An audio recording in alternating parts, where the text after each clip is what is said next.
உங்களுடைய பாவங்களுக்காக, உங்களுடைய அக்கிரமங்களுக்காக உங்களுடைய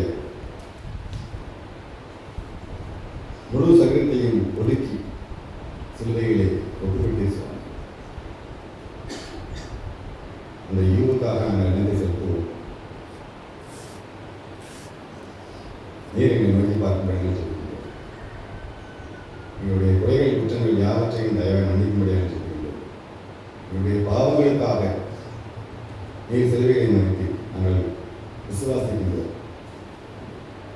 அந்த விசுவாசத்தை பிரதிபலிக்கும் வண்ணமாக நாங்கள் அடிக்கடி நினைவினாலும் வார்த்தையினாலும் நாங்கள் உங்களை நோக்கி பார்ப்பதற்கு நாங்கள் உதவி செய்ய தொடர்ந்து வழிநடத்தும் ஆசை இயேசுவின் மூலம் ஜெபங்கள் நல்லது. அன்பானவர்களே, இன்று நம்முடைய தியானத்திற்கு ஆதாரமாக எடுத்துக்கொண்ட வேத வசனம் மத்தேயு 6ஆம் அதிகாரம் 13ஆம் மத்தேயு 6:13.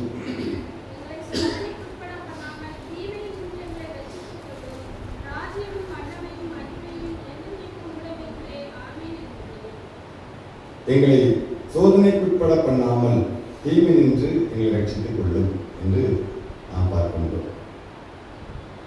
ஆண்டவர் நம்மளை தீமையிலிருந்து நம்மை ரட்சித்துக் கொள்கிறவர். தமிழிலே தீமை நின்று ரட்சித்துக் கொள்ளும் என்று அர்த்தம் தரும் வகையில் மொழிபெயர்க்கப்பட்டிருக்கும் இதே வசனம் ஆங்கிலத்திலே தீயவனிடத்திலிருந்து என்னை ரட்சித்துக் கொள்ளும் என்று அர்த்தம் கொள்ளும் வகையிலே அது மொழிபெயர்க்கப்பட்டுள்ளது. அதாவது சாத்தானின் கையில் விழாதபடி என்னை காத்துக் கொள்ளும், அவன் விரித்திருக்கிற வலைகள், அவன் விரித்திருக்கிற கண்ணிகளில் இருந்து என்னை ரட்சித்துக் கொள்ளும் என்பதை இந்த வசனத்தின் விளக்கம்.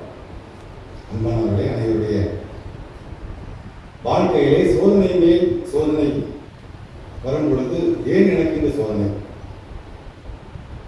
ஏன் எனக்கு இந்த கஷ்டம், தொடர்ந்து அநேக சோதனைகளை நான் கடந்து கொண்டு வந்திருக்கிறேனே என்று நாம் நினைக்கலாம்.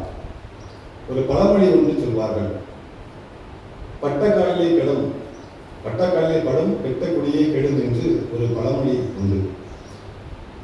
அந்த பழமொழியின்படி எனக்கு எல்லாம் நேரிடுகிறது என்று சொல்லி அநேகர் தன்னுடைய வாழ்க்கையிலே சோர்ந்து போகிறார்கள். ஆனால் கர்த்தரோ எல்லா சோதனைகளிலிருந்தும் நம்மை விடுவிப்பதற்கு, பாதுகாப்பதற்கு அவர் வல்லவராக காணப்படுகின்றார். வேதம் சொல்லுகிறது, 1 கொரிந்தியர் 10ஆம் அதிகாரம் 13ஆம் வசனம் வாசியுங்கள். 1 கொரிந்தியர் 10:13.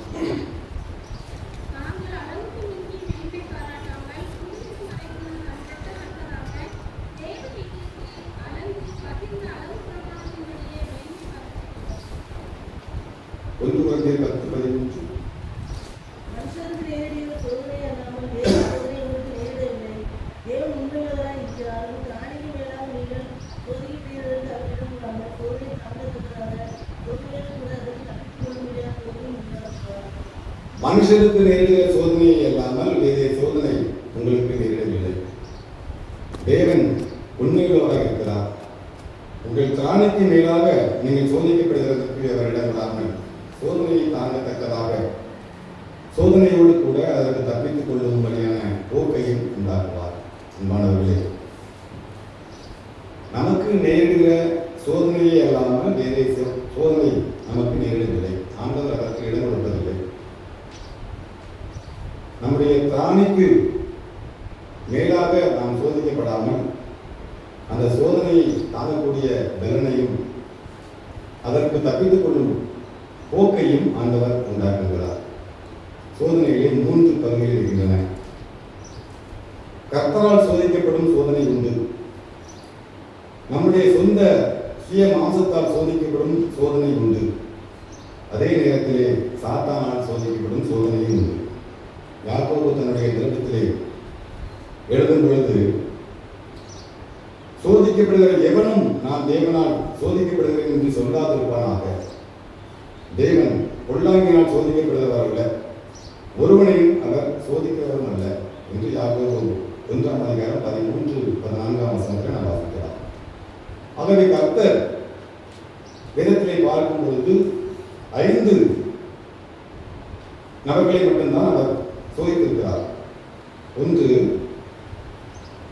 தேவன் ஆபிரகாமை சோதித்தார். ஆதியாகமம் 22ஆம் அதிகாரம் 1ஆம் வசனத்திலே வாசிக்கிறார். தேவன் ஆபிரகாமை சோதித்தார். வாசியுங்கள். ஆதியாகமம் 22:1.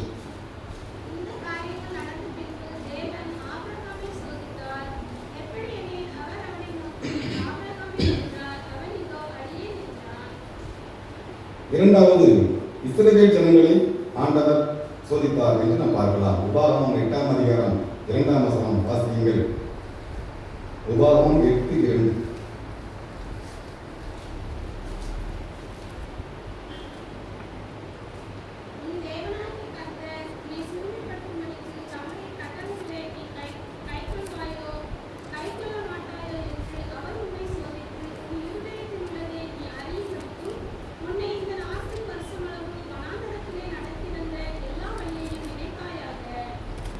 இன்னுமாக ஆண்டவர் யோபுவை சோதித்தார். யோபு 23:10 நாம் பார்க்கும் பொழுது ஆண்டவர் யோபுவை சோதித்தார் என்று நாம் பார்க்கலாம்.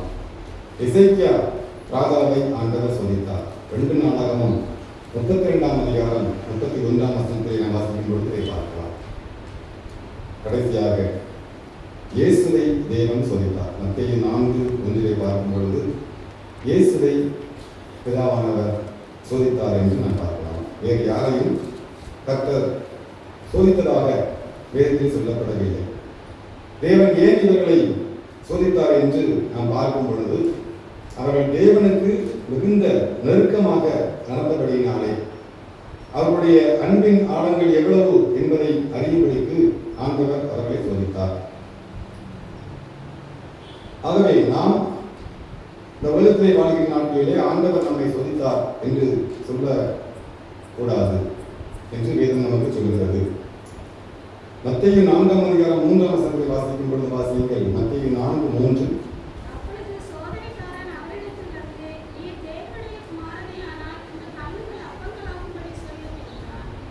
நீர் தேவனுடைய குமாரனே ஆனால் இந்த கல்லுகள் அப்பமாகும்படி சொல்லும் என்று சாத்தான் இயேசுவை சோதித்ததை நாம் பார்க்கலாம். நம்முடைய வாழ்க்கையிலையும் நாம் சோதித்த பின்பு, சாத்தான் நம்மை சோதித்த பின்பு நாம் இரண்டுத்தனையான ஆசீர்வாதங்களை பெற்றுக்கொள்வோம் என்பதிலே எந்த விதமான சந்தேகமும் இல்லை. அதுபோல இயேசுவானவரை சாத்தான் சோதித்தான். அதுபோல யோபுவை சோதித்தான். ஆண்டவரிடத்திலே பேதுருவை சோதிப்பதற்கு அனுமதி கேட்டான். பிரதான ஆசாரியனாகிய சகரியாவுக்கு தீங்கு செய்ய நினைத்தவன் யாரென்றால் சாத்தான். அவன்தான் நம்மை சோதிப்பதற்கு ஆண்டவரிடத்திலே அனுமதி பெற்று நம்மை சோதிக்கிறார். நான் இந்த மகனை உம்மை விட்டு விலகாத இந்த மகனை இந்த மகளை நான் சோதிக்கிறேன் என்று சாத்தானானவன் பிதாவினிடத்திலே ஆண்டவரிடத்திலே அவன் அனுமதி பெற்று சோதிக்கிறான் என்று நாம் தெரிந்து கொள்ள வேண்டும். சோதனை நம்முடைய வாழ்க்கையிலே அனுதினமும் ஏற்படுகின்ற ஒன்று. மனிதனால் பிறந்த யாரும் சோதனையிலிருந்து நாம் தப்பித்துக் கொள்ளவே முடியாது. ஆனால் அந்த சோதனையிலிருந்து ஆண்டவர் நம்மை விடுவிப்பதற்கு நல்லவராக காணப்படுகின்றார். ஆனால் ஆண்டவர் அந்த சோதனைகள் எல்லாம் முறியடிப்பார். நாம் கடவுளுக்குள்ளாக ஆண்டவருக்குள்ளாக நாம் இருக்கும் பொழுது நமக்கு சோதனையை தாங்கக்கூடிய அதற்கேற்ற சோதனையை தான் ஆண்டவர் நமக்கு கொடுக்கிறார் என்று நாம் பார்க்க வேண்டும். இந்த நாட்களிலே நமக்கு அதிகமான மன உளைச்சல் மற்றும் தூக்க கெடுதல் எல்லாம் நமக்கு ஏற்பட்டாலும் கூட நம்ம ஆண்டவரை நோக்கி பார்க்கும் பொழுது ஆண்டவர் நமக்கு சகாயம் செய்ய நல்லவராக காணப்படுகின்றார். கிறிஸ்துவ மாணவர்களை உங்களுக்கும் வாழ்க்கையிலே சோதனைகள் ஏற்படலாம். ஆண்டவர் அதிலிருந்து உங்களுக்கு விடுதலை கொடுப்பதற்கு வல்லவராக காணப்படுகின்றார். இரண்டாவது, சங்கீதம் 25ஆம் அதிகாரம் 20ஆம் வசனம் வாசிக்கும் பொழுது வாசியுங்கள். சங்கீதம் 25:20.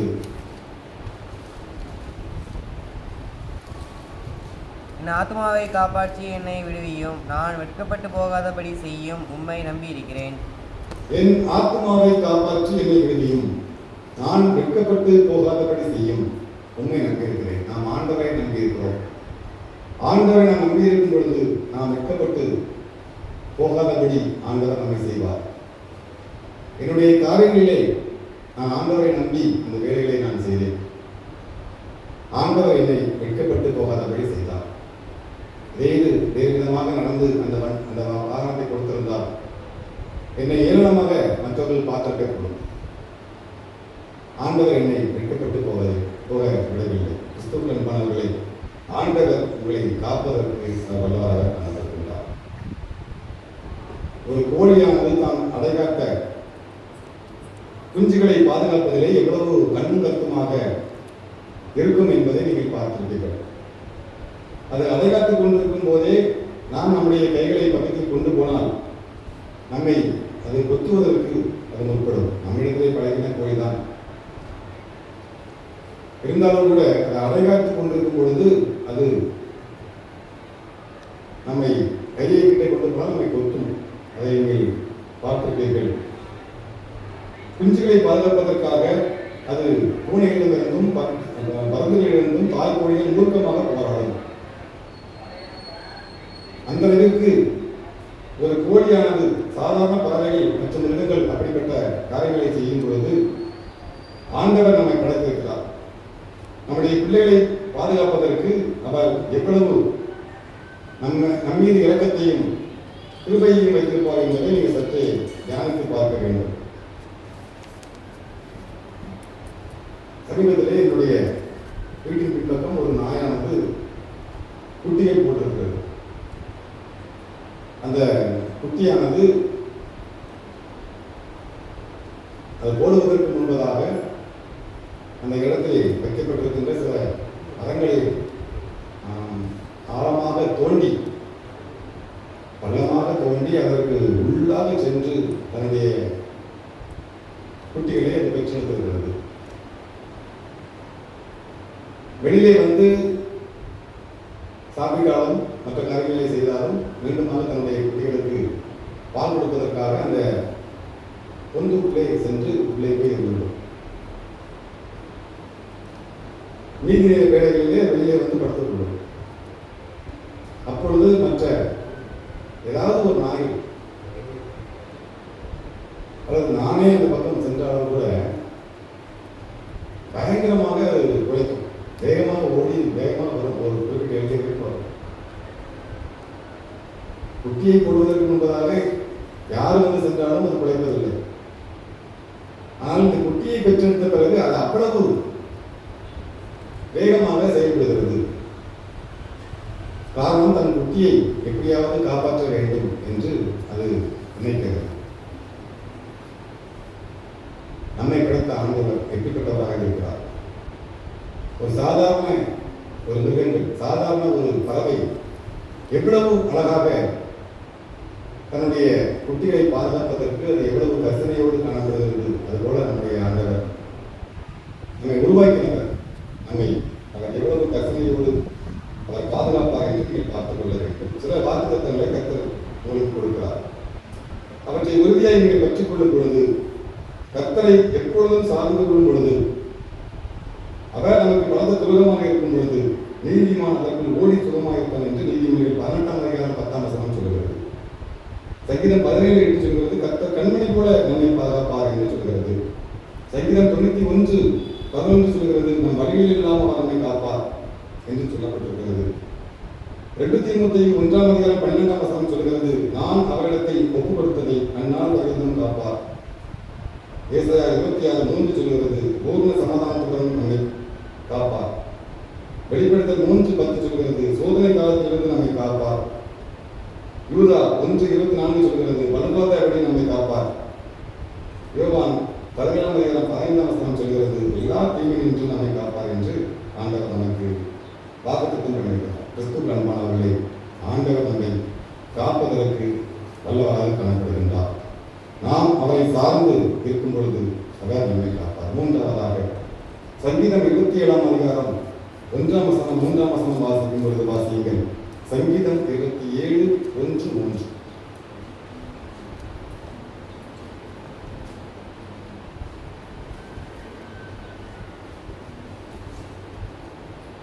சங்கீதம் 27:1 3. கர்த்தர் என் வெளிச்சமும் என் ரட்சிப்புமானவர், யாருக்கு பயப்படுவேன்? கர்த்தர் என் ஜீவனின் பலனானவர், யாருக்கு அஞ்சுவேன்?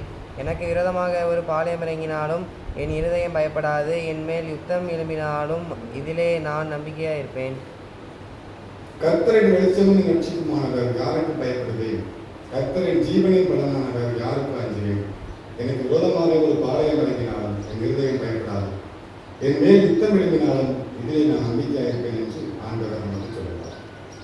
கர்த்தரை சார்ந்திருந்த தாவீதுக்கு அப்படிப்பட்ட ஒரு இருதயத்தை கர்த்தர் கொடுத்தபடியினாலே அவர் தைரியமாய் அவர் எனக்கு விரோதமாக ஒரு பாளையம் இறங்கினாலும் என் இருதயம் பயப்படாது, என் மேல் யுத்தம் எழுப்பினாலும் இதிலே நான் நம்பிக்கையாக இருப்பேன் என்று அவர் சொல்கிறார். அநேகர் தோல்வியின் உணர்வினால் பீடிக்கப்பட்டு எப்பொழுதும் தோல்வியையே நாம் சிந்தித்துக் கொண்டிருக்கிறோம். தேர்வு எழுதும் போதே தோல்வி எழுதுவதை பற்றி எண்ணி கலங்குகிறார்கள். இந்த தேர்வு எழுதி முடித்த பின்பு அல்லது ஏதாவது ஒரு காரியத்திற்காக முயற்சி எடுக்கும் பொழுது தோற்று விடுவோமோ என்ற ஒரு எண்ணம் ஒவ்வொருடைய மனதிலும் தோன்றுகிறது. ஒரு தொழில் ஆரம்பிக்கும் பொழுது, ஒரு காரியத்தை ஏற்படுத்தும் பொழுது நாம் தோல்வி அடைந்து விடுவோமோ என்ற எண்ணம் நம் உள்ளத்திலே ஏற்படுகிறது. ஒரு வியாபாரத்தை ஆரம்பிக்க நிகழும் பொழுது நாம் நஷ்டமடைந்து விடுவோமோ என்ற எண்ணம் நம்முடைய உள்ளத்திலே அவிசுவாசமாக நமக்கு எண்ணுகிறது. ஆனால் ஆண்டவர் தாவீதின் விசுவாசத்தை நம்முள்ளே வைத்திருக்கிறார். தாவீதினுடைய வாழ்க்கையை பார்க்கும் பொழுது கர்த்தரின் வெளிச்சமும் என் ரட்சிப்புமானவர், யாருக்கு பயப்படுவேன்? கர்த்தரின் ஜீவனின் பலனானவர், யாருக்கு அஞ்சுவேன் என்று அந்த தாவீது சொல்வதை நாம் பார்க்க முடிகிறது. சங்கீதம் 18 இருக்கும்போது சொல்கிறது, உம்மாலே நான் ஒரு சேனைக்குள் பாய்ந்து போவேன், என் தேவனாலே ஒரு மதிலை தாண்டுவேன் என்று சங்கீதக்காரனை தாவீது சொல்வதை நாம் பார்க்கலாம். சங்கீதம் 16:8 சொல்கிறது, கர்த்தரை எப்பொழுது எனக்கு முன்பாக வைத்திருக்கிறேன், அவர் என் வலது பக்கத்தில் இருக்கிறபடியால் நான் அசைக்கப்படுவதில்லை என்று சொல்வதை நாம் பார்க்கலாம். கிறிஸ்துவின் மாணவர்களே, இதே வார்த்தைகளை நாம் நம்முடைய வாழ்க்கையை நாம் பின்பற்றும் பொழுது ஆண்டவர் நமக்கு பலத்த தூரமாக இருக்கிறார். நம்முடைய அவிசுவாசத்தை எடுத்து போட்டு விசுவாசத்தை நம்முடைய வைப்பதற்கு அவர் ஆர்வலராக காணப்படுகின்றார்.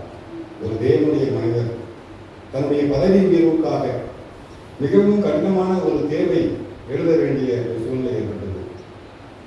இப்பொழுது டீச்சர்ஸ் ட்ரைனிங் முடித்தாலும் கூட, BA BEd MA BEd முடித்தாலும் கூட அதற்கென்று ஒரு டெஸ்ட் வைக்கப்பட்டிருக்கிறது. அது ஒரு கடினமான ஒரு தேர்வு, டெட் என்று சொல்வார்கள், CET, டீச்சர்ஸ் எலிஜிபிலிட்டி டெஸ்ட் என்று அது வைக்கப்பட்டிருக்கிறது.